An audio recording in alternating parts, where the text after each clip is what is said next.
Bienvenidos a la televisión de Buró Veritas. Hoy es un día especial para Buró Veritas, para nosotros, ya que celebramos el Día Mundial de Medio Ambiente, un Día Mundial que las Naciones Unidas tomó la decisión ya hace algún tiempo de celebrar el día 5 de junio de cada año. Este Día Mundial tiene como objetivo prioritario el concienciar a toda la sociedad y a todas las personas que están involucradas en cualquier tipo de actividad, de la importancia de esas actividades que realizan para en el medio ambiente y qué podía hacer y cómo puede colaborar en la protección del medio ambiente y además, esto ya había también, en la protección de la sostenibilidad de este planeta.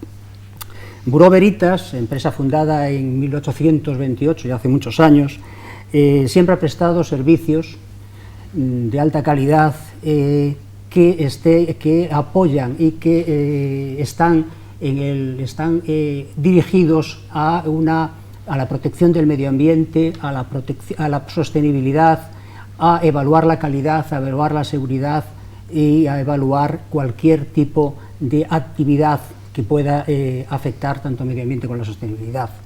Sí que es cierto que Buró Veritas en este momento, que es un líder tanto en inspección, certificación y vigilancia en el mundo del medio ambiente, entiende que al ser un líder, como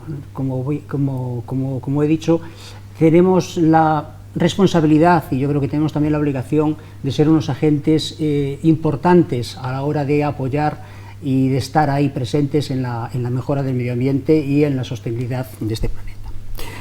Además, hoy es un motivo doble de satisfacción, no solo por el Día Mundial del Medio Ambiente, sino también por la presentación que vamos a hacer por el lanzamiento de un nuevo máster en sostenibilidad, un máster que es un máster con título propio, un máster que lo que pretende es formar a una serie de profesionales en todos aquellos aspectos relacionados con el medio ambiente y la sostenibilidad.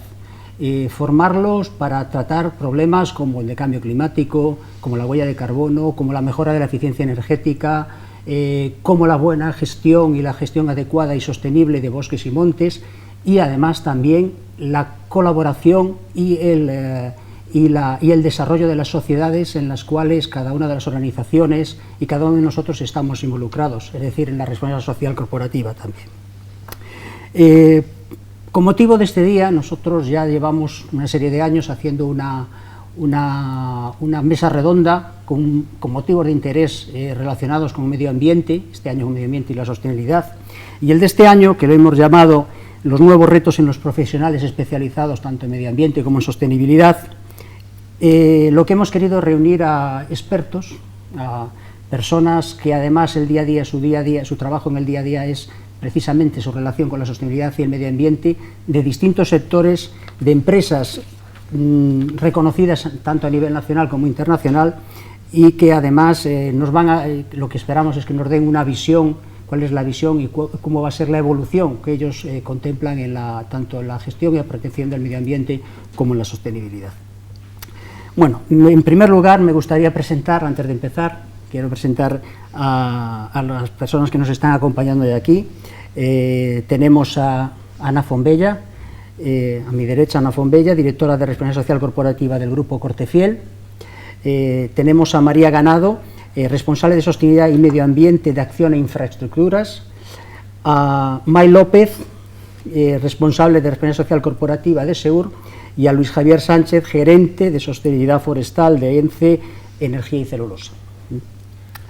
Bueno, yo creo que ya vamos a pasar directamente a plantear una serie de cuestiones que nos gustaría que compartiéramos con la audiencia y ver cómo podemos afrontar este reto que tenemos ante nosotros a partir de este momento. El Día Mundial del Medio Ambiente tiene este año un lema muy claro: 7.000 millones de sueños, un solo planeta, consume con moderación.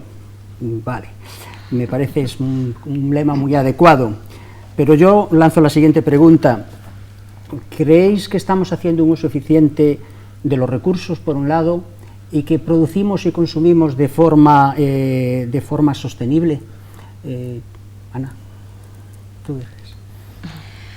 Pues bueno, yo creo que todavía queda mucho por aprender y mucho por trabajar. Sí que es verdad que en general el consumo es cada vez más eficiente, la utilización de los recursos es cada vez más controlada, pero yo creo que todavía seguimos en una sociedad de consumo excesiva, ¿no? Excesivamente consumista, por lo tanto, pues es difícil lograr el equilibrio. No hay que trabajar tanto bueno, hay que trabajar en la eficiencia, evidentemente, pero también hay que trabajar en la reducción del consumo, ¿no? Sí. María. Totalmente de acuerdo.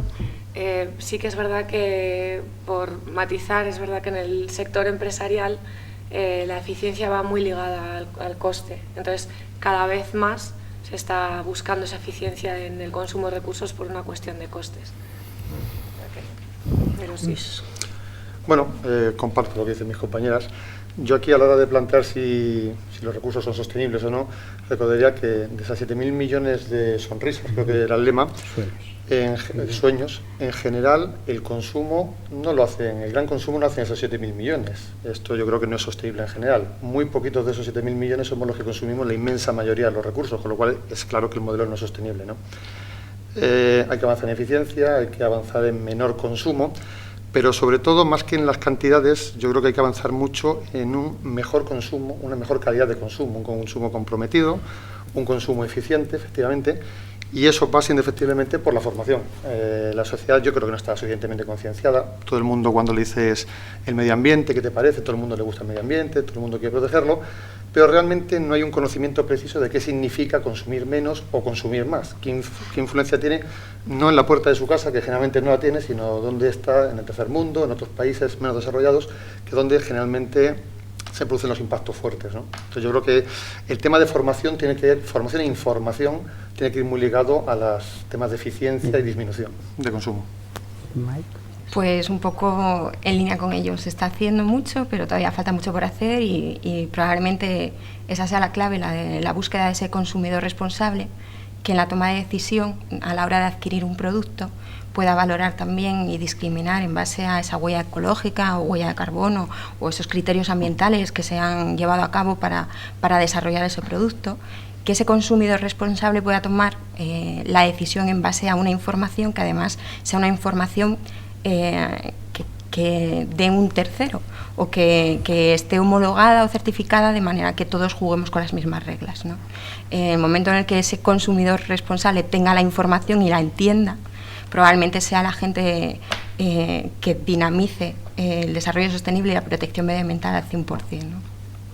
Estamos hablando entonces de concienciación, de equilibrio, concienciación, de calentamiento global, de cambio climático, pero ¿realmente creéis que existe suficiente concienciación, no solo a nivel social, sino también a nivel político, en cuanto a los problemas de la protección ambiental o los problemas en la sostenibilidad que pueda haber en el futuro? ¿Deberían de hacer más? Hombre, pues me gustaría decir que sí, que existe suficiente, pero sería un poco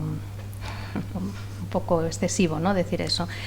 Sí que es verdad que se ha avanzado mucho en el conocimiento de la situación medioambiental del planeta.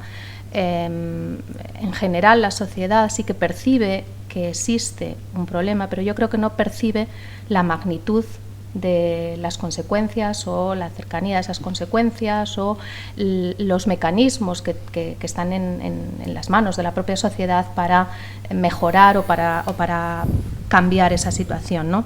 Se han incrementado mucho las políticas ambientales en los últimos años, se ha hecho mucho trabajo, pero yo creo que con respecto queda esa labor difícil de que de la concienciación pasemos a la acción real, ¿no? Y hablo como sociedad, como individuos, no tanto desde el marco político, sino desde la conceptualización como personas que vivimos en un planeta y que hablamos mucho, seamos profesionales del medio ambiente o no, hablamos mucho de la situación, del cambio climático, pero no sé si realmente se tiene conciencia, ¿no?, de la situación real que hay detrás de todo eso. Estoy de acuerdo. bueno, por lo menos ya no hay duda de que existe, que esto hace 10, 15 años era una duda constante, no sabemos si el cambio climático existe, si es real o no, pero yo creo que ahora ya sí que estamos concienciados de que la acción tiene que darse. Entonces, a nivel político es cierto que ha habido muchísimo movimiento al respecto. Quizás faltaría trasladar todo eso en mecanismos, herramientas reales y conocimiento del resto de sectores, del sector empresarial, del tercer sector, de la sociedad, para que todo el mundo se alineara en esa dirección. Bueno, yo voy a ser un poco pesado con lo que decía antes de la información. Concienciación política, sí, pero a mí eso me preocupa si no hay concienciación social, porque la concienciación política generalmente es a plazo corto y medio, como mucho, y los temas medioambientales tienen que ser políticas a largo plazo. Hay una idea generalizada de qué hay que hacer en relación a lo que se habla del cambio climático y demás. Hay cierta tendencia a hacer políticas verdes, pero la realidad es que cuando llega un momento de crisis, las primeras que se caen son las políticas verdes, porque no están suficientemente interiorizadas, yo creo, ¿no? Y precisamente es eso, una información suficiente a la sociedad hace que la demande a los políticos son los que tienen que implementarlas. No son los únicos responsables, obviamente, somos todos, los políticos creando los marcos, los ciudadanos demandándolo y las empresas y demás grupos de interés pues implementando, dinamizando, etcétera. Pero volviendo a la pregunta inicial, suficiente concienciación creo que no hay. Hay conocimiento, hay a veces un poco sesgado, a veces cuando se habla del cambio climático, aunque hay cierta unanimidad o una gran unanimidad, eso también a veces me preocupa, es decir, porque cuando las cuestiones son tan claras, a veces se delegan a alguien que haga otras cosas, y eso no es bueno. Yo creo que tenemos que ser ciudadanos críticos, responsables, y que exijamos a nuestros políticos, y solo en ese momento habrá concienciación política de verdad. Totalmente de acuerdo. De hecho, creo que uno de los problemas, quizás una de las soluciones, sería el establecer esas políticas, esas estrategias a largo plazo. Por parte de la Administración quizás necesitamos pues el ver que se llevan a cabo acuerdos a nivel nacional, a nivel europeo, a nivel mundial, pero acuerdos que además pues eso, lleguen a trasladarse en objetivos, resultados y hechos, ¿no? Esos acuerdos y además, hablando de medio ambiente, uno de los puntos que además nos estamos encontrando es todo el tema de la innovación tecnológica. Necesitamos también ver agilidad a la hora de adaptarnos a los nuevos cambios que nos permiten reducir emisiones de CO2 y que muchas veces por temas burocráticos se ralentizan o incluso se paralizan. Y no solo eso, sino que la Administración pues no deja de ser un claro ejemplo, ¿no? Había una frase de Gandhi que sé la imagen que quieras ver en el mundo. Bueno, la Administración tira de muchas empresas, tira de muchos proveedores, estableciendo requisitos, exigiendo mínimos. Seguro que es capaz de trasladar esas exigencias y esos mínimos al resto de grupos de interés, ¿no? Entonces, bueno, creo que todavía queda mucho por hacer, creo que se deberían de establecer acuerdos globales y acuerdos a largo plazo, no a periodos de gobierno, digamos, y que bueno, que esperemos que todos los veamos, ¿no? Javier, has tomado un tema que me parece muy interesante, que es el del corto plazo, el cortoplacismo de la política.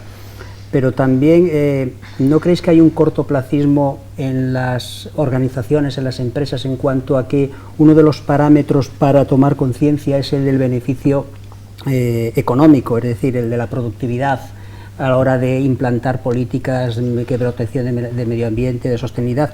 Y ojo, que no quiero decir con ello que las empresas deban de gestionar el medio ambiente, las empresas lo que deben es ganar dinero, tampoco tenemos que demonizar eso. Entonces, ¿no creéis o creéis que es necesario algo más que pensar en la productividad y en el beneficio económico para esa protección ambiental? Bueno, yo creo que es imprescindible, que por supuesto que hay que hablar de beneficio económico y de rentabilidad de las medidas, porque el medio ambiente es un intangible y de alguna manera tenemos que trasladarlo a una valoración que sepamos interpretar, y para que las medidas sean efectivas, las medidas sean eficaces, se implanten a largo plazo, deben llevar a cabo un beneficio detrás, ¿no? Económico o en otro sentido, pero es difícil muchas veces sostener determinadas medidas o determinadas actuaciones si no tienen una traducción de su beneficio económico o en otros términos, ¿no? Pero siempre hay que traducirlo, efectivamente, precisamente para que sean, como decíamos antes, para que se mantengan a largo plazo y no sean intervenciones puntuales regidas simplemente por una obligación o por un impulso o por un momento determinado, ¿no? Sino que es que sin esas medidas y sin esa protección del medio ambiente, la rentabilidad, insisto, no necesariamente medida en euros, va a disminuir, va a ser un retroceso. Es que en realidad es una parte más de la toma de decisiones de la empresa. Mi toma de decisiones no es solo económica, tienes que ver muchísimos más aspectos. Todos los temas ambientales, sociales, de gobernanza, tienen que entrar como una incógnita en tu toma de decisiones. Y es cierto que o traduces todos esos intangibles en cierto beneficio para la empresa, véase reducción de riesgos o ganancia neta en algo, o la empresa al final está ahí para sobrevivir y ser sostenible a largo plazo ella en sí misma. Entonces tienes que darle ese plus. Es la manera quizás de venderlo de forma interna. De convencer sí, es la internamente. Sí, obviamente la actividad de una empresa tiene que ser rentable económicamente, porque si no la empresa desaparece y tampoco arreglamos ningún problema así, ¿no? Tradicionalmente parece que era como algo muy aberrante o muy feo hablar de medio ambiente y de dinero al mismo tiempo, o empresas que ganan dinero en el medio ambiente. Yo voy a poner un ejemplo, la nuestra, somos gestores forestales, gestionamos 60.000 hectáreas de monte en España y sacamos madera del monte y ganamos dinero con el medio ambiente. Eso no es malo. Si queremos avanzar una economía verde real, con implementación de acciones reales, eso requiere conocimiento, requiere tecnología, requiere inversiones, y el dinero hay que sacarlo a algún lado. Y lo bueno es que el negocio ambiental, y lo digo las dos palabras juntas, porque no me da bien decirlas, el negocio medioambiental sea rentable. Si es rentable, va a ser bueno. Y tendrá capacidad para generar los ingresos necesarios para sostener el medio ambiente. Si estamos siempre dependiendo de que esos ingresos vengan de alguna fuente extraordinaria, de alguna política, en este caso europea o así, pues bueno, pues estaremos al albur de que algún día no haya dinero y no podamos hacerlo. Sin embargo, si el negocio medioambiental es rentable, se invertirá en medio ambiente y se seguirá avanzando en esa línea. Yo creo que ahora mismo las empresas, una empresa que no considere la variable medioambiental en su política, las variables medioambientales, sociales, es una empresa que ya está fuera de onda. Las empresas ya, unas por más postura, otras por más convencimiento, pero ya lo raro es encontrar alguna que no lo considere, ¿no? Y cada vez se habla con menos complejo. Lo que tenemos que hacer es demostrar que efectivamente eso funciona. Y que, bueno, la experiencia quizás nos está demostrando que aquellas medidas de eficiencia energética al final conllevan unos ahorros en coste, aquellas medidas de reducción de uso de recursos naturales al final lo que hace es que puedas ofrecer un producto, un servicio más barato, y luego que siempre y cuando sepamos comunicar a ese consumidor final aquello que estamos haciendo y nuestro producto o servicio se diferencie de la competencia, precisamente en ese valor es cuota de mercado que también estás ganando, ¿no? No tenemos que tener vergüenza por hablar de rentabilidad económica. La sostenibilidad va ligada medioambientalmente y económicamente, y precisamente esa sostenibilidad en el tiempo de las acciones que se llevan a cabo dependerá precisamente de cómo de viables son económicamente, no solo para las empresas, sino para todas aquellas organizaciones que establezcan esas medidas para proteger el medio ambiente o cuanto menos minimizar su impacto. Claro que es ser sostenible para poder apoyar la sostenibilidad. Cierto. Evidentemente. Hay que ser sostenible. Y hablando ya de ser sostenible, porque hoy en día que estamos, y del mundo empresarial, estamos hablando de la situación económica, estamos hablando constantemente de esas cifras de paro, parece ser que se ha abierto un camino para hacer sostenible un sector, que es el camino de los profesionales relacionados con medio ambiente y sostenibilidad. Para vosotros, y desde vuestra experiencia en vuestras empresas, ¿cómo creéis que debería de ser un perfil? Primero, si tenéis la sensación de que va a haber tanto empleo verde como se dice, y segundo, de qué tipo, qué perfiles son los adecuados o son con los cuales vosotros trabajáis en vuestra área de medio ambiente y sostenibilidad en vuestras empresas.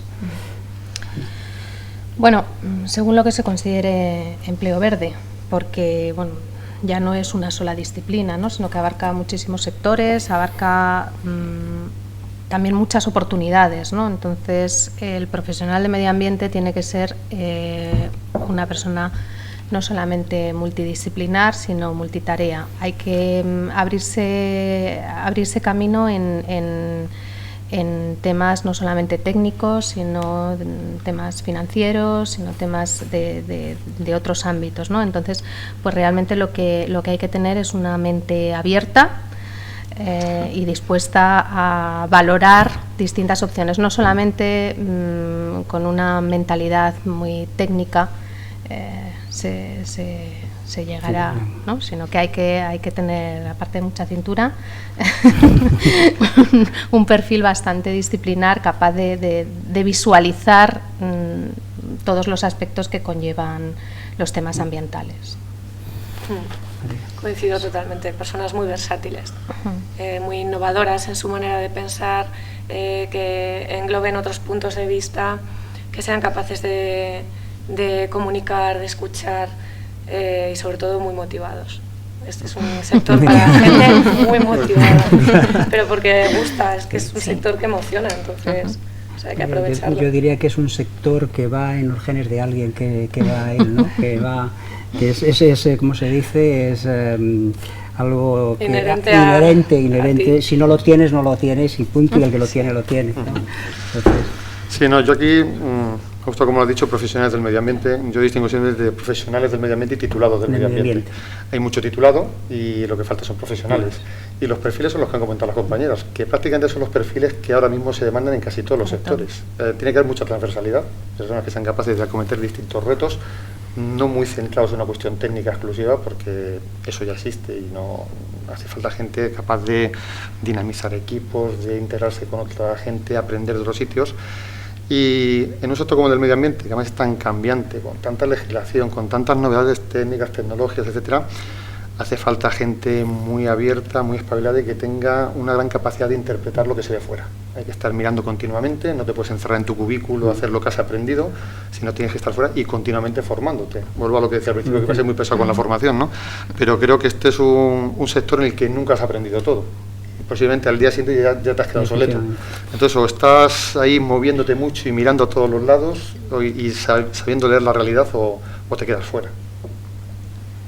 Y bueno, totalmente de acuerdo con lo que se ha dicho, y además creo que otra de las cualidades es que tiene que ser muy buen comunicador, porque al final somos muy vendedores también, tenemos que saber vender hacia arriba, hacia abajo y hacia afuera y hacia adentro, ¿no? Entonces es muy importante, pues eso, saber comunicar qué es lo que tenemos que hacer y cómo lo tenemos que hacer. Y yo pondría, aunque no es algo que se pueda aprender quizás fuera, pero sí alguien también muy conocedor del negocio en el que se encuentre, porque al final el objetivo no es ya minimizar un impacto ambiental, sino incluso que la propia actividad de la organización, no voy a hablar ni de empresa, de la organización llegue a generar un impacto positivo, ¿no? Entonces tiene que ser también alguien que sea capaz de ver los puntos fuertes que se pueden llegar a desarrollar, a innovar para llegar a generar ese impacto positivo. Bueno, ahora creo que después de haber analizado la situación de la concienciación de las personas y de las empresas, de conocer qué tipo y qué perfiles tienen que tener nuestros profesionales, qué profesionales van a trabajar en nuestras empresas con esa vocación, que antes era la palabra que andaba buscando, esa vocación medioambiental, ahora es cuando tenemos que coger los resultados y también coger la bolita de cristal, ¿no? Porque estamos aquí con un horizonte del 2020 famoso, en el cual hay dos patas fundamentales. Una, por un lado, es las medidas de eficiencia energética para esa reducción de un 20% que pretenden que en el año 2020 se consiga.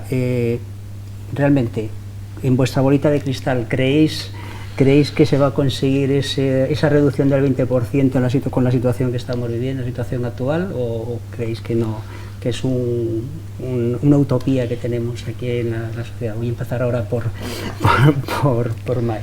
Bueno, yo no quiero ser pesimista, pero aunque sí se han hecho cosas, creo que va a ser difícil conseguirlo. Tanto, no solo a lo mejor en el tema de eficiencia energética, donde estamos viendo cambios legislativos que en un momento dado podrán llegar a ayudar, sino también en la huella de carbono. Incluso las renovables, que está demostrado que en un país como España incluso nos ayudarían a evitar esa dependencia del 70%, creo que es, ¿no?, frente al 50% de Europa, de esa dependencia de energía importada. Y sin embargo, probablemente tampoco se cumpla, ¿no?, ese 20%.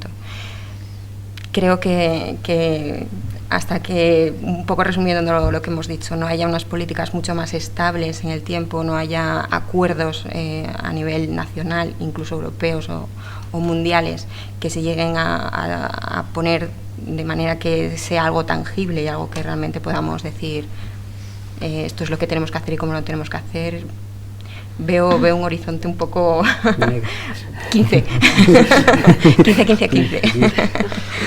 Sí, yo un poco pienso lo mismo.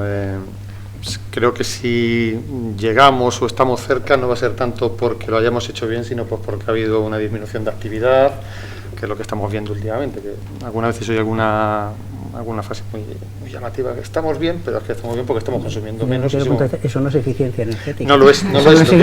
Por eso digo que a veces se confunde y los mensajes son el tema de información de siempre, ¿no? Coincido, hacen falta políticas claras, pero no solo políticas, hacen falta hechos.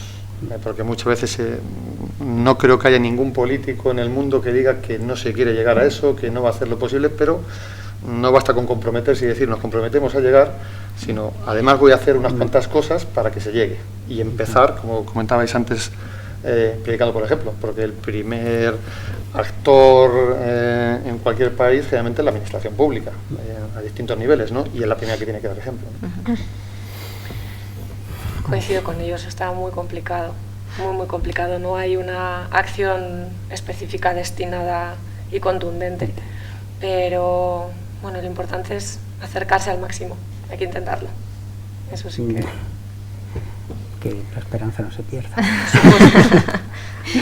Sí, son objetivos ambiciosos y quizá el 20 efectivamente pues no está tan al alcance de la mano como hace unos años se podía esperar, ¿no? Quizá queda un poco más del 2020 para lograr esos objetivos. Y si hablamos de la reducción en gases de efecto invernadero, yo creo que va una cosa ligada con la otra, evidentemente, ¿no? A lo mejor yo quiero que sigáis usando vuestra bolita de cristal y me podáis decir si creéis que también en gases de efecto invernadero podemos o no podemos llegar a ese 20%, esa reducción. ¿Cómo lo veis?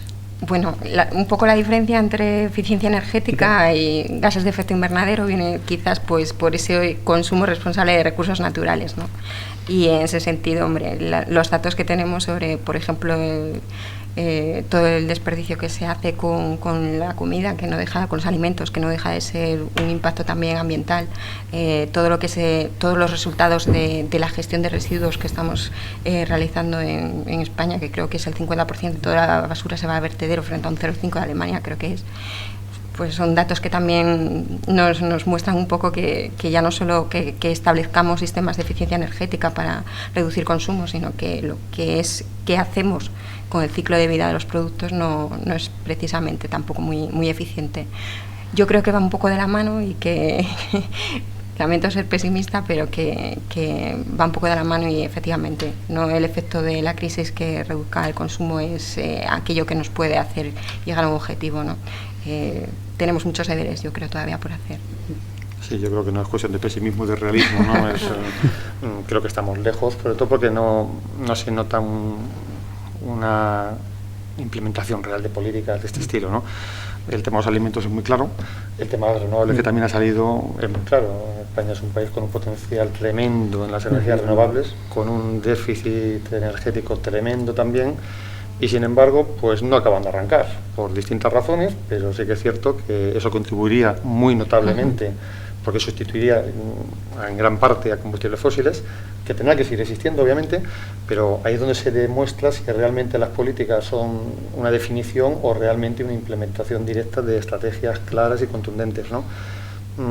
Estamos, yo creo, un poquitín lejos y falta concienciación política que decimos al principio, pero sobre todo que la sociedad presione de verdad, porque esto no es cuestión de que un día todo el mundo diga sí, estamos a favor del medio ambiente y tal. No, lo que hace falta es exigir a nuestros responsables, a las empresas también, lógicamente, no solo a los políticos, a las empresas que también tenemos una responsabilidad, ¿no? Es una cuestión de todos. Recuerdo que me contaban este verano una compañera que se marchó a Holanda de viaje, que allí tienen un cupo de bolsas de basura máximas por persona anual. Entonces, que si te pasas de esas bolsas de basura tienes que pagar por ello, con lo cual nadie se pasaba de esas bolsas de basura. Eso es la traducción de una política o de un objetivo concreto que quieres en algo real. Eso es un plan de acción en condiciones. Es lo que deberíamos de tener en cuenta para conseguir nuestros objetivos, efectivamente. Susana. Pues a mí me gustaría ligar esto que estamos hablando también con lo que comentábamos antes de la concienciación, ¿no? Que es un poco en la línea de lo que estáis diciendo. Habría que distinguir lo que es la concienciación ciudadana, lo que es la concienciación empresarial o lo que es la concienciación política, ¿no? Eso nos, o sea, si conseguimos aunar todos esos objetivos, pues las medidas serían mucho más eficaces, ¿no? No se trata de que los representantes, las administraciones impongan medidas exigentes que nadie pueda cumplir, o no se trata de que sean medidas tan permisivas que todo el mundo, sino que hay que aunar esfuerzos, ¿no? Y aunar intereses. Entonces a veces parece como que estamos un poco distantes, ¿no? La administración del tejido empresarial, de la sociedad, ¿no? Entonces hay que aunar esfuerzos para conseguir eso. No se trata simplemente de imponer medidas para lograr un objetivo, sino que tienen que ser medidas realistas, medidas ejecutables y que existan los medios para poder implantar esas medidas y poder lograr los objetivos. El imponer medidas sin un tejido que pueda materializarlas, yo creo que complica al final mucho, ¿no? Son exigencias que ni la ciudadanía ni las empresas pueden sostener, ¿no? Entonces tiene que lograrse un equilibrio entre todo eso, ¿no? Pues muy bien, la verdad que con esta respuesta pues finalizada la mesa redonda, pero a mí me gustaría también hacer alguna reflexión sobre lo que he escuchado y lo que hemos escuchado aquí, que hay conceptos que me parecen muy interesantes, como es la de más que reducción de costes, optimización de los costes, en cuanto a que es una de las cosas que nos va a aportar una buena gestión ambiental y de sostenibilidad.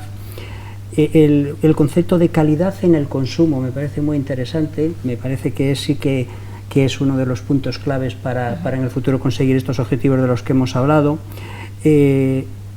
Después está la parte, digamos, negativa, que yo no la vaya pesimista, pero yo la quiero ver como una esperanza, es decir, para todos aquellos profesionales que hemos hablado que se van a formar a partir de ahora en nuestro máster de sostenibilidad, por ejemplo. Es un reto, yo le lanzo el reto, pues bueno, si aquí hay 4 personas expertas en la materia y dicen que no lo vamos a conseguir, ¿por qué no lo conseguimos con los objetivos y con nuestros conocimientos y nuestras ganas y nuestra vocación? Es muy interesante también la diferenciación entre el titulado medioambiental y el profesional medioambiental. Sí que también por nuestra actividad diaria como certificadores y verificadores en Bureau Veritas sí que vemos esa diferenciación muy claramente. Y yo creo que ha sido muy interesante recordar por otro lado que pueden ampliar la información sobre el máster de sostenibilidad y cambio climático que hemos hablado y en nuestra página web www.bureauveritasformacion.com, y que podrán ver además esta mesa redonda las veces que quieran en nuestra página, en nuestra televisión educativa. Sin más, muchas gracias, agradecer a todos los ponentes, Ana, María, Luis, May, pues la presencia en esta mesa redonda, y espero que ahí está el reto y lo conseguiremos el 2020. Muchas gracias. Gracias.